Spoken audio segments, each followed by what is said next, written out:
Josh McDowell and co-author Dave Sterrett discuss their new book, Oh God, a dialogue on truth and Oprah's spirituality.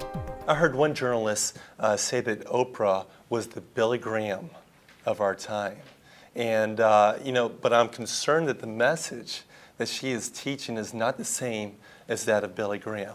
And people are asking questions about this. Her popularity is so huge that when people are getting turned off against organized religion and they think the church is full of hypocrites, they're turning to Oprah, and we need to respond in love and in truth to her false gospel.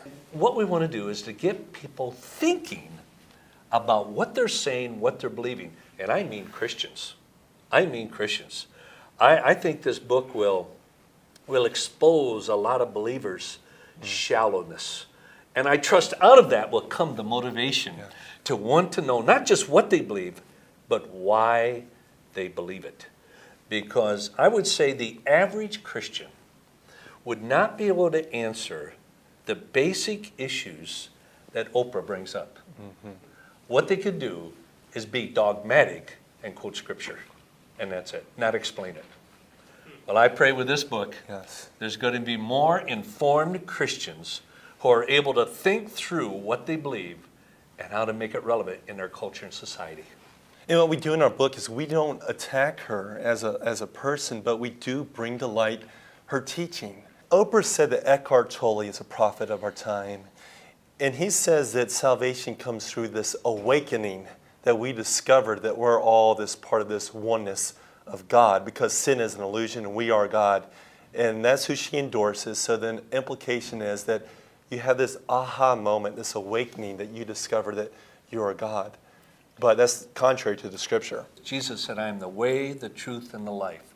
No one cometh unto the Father except by me. Oprah will say, that is true of you. You are the truth. You are the way. You are the life. You are the way to salvation. And in other words, it's basically saying, discover within yourself that you are God, and just that discovery will set you free, and that's salvation. Well, I thought it'd be helpful in this story, rather than just having two men talk out Oprah, I thought, why don't we have two graduate students? Why don't we create a fictional story and have one student who comes from a pantheistic background, who believes that God is all, and that's Avatari. She grew up as a Hindu, but she's become a Christian. And she's witnessing to Lindsay, who's a spiritual seeker, who grew up in the church, and she's gone through some tough times, and she was divorced, and she's really discouraged. She thinks the church is full of hypocrites and judgmental people. And I thought, why don't we create a dialogue and have all the themes of Oprah's spirituality woven throughout this fictional source? I mean, Plato, for example, had his dialogues, and of course C.S. Lewis has been very effective in this. And I thought, you know what? Let's partner with Josh McDowell.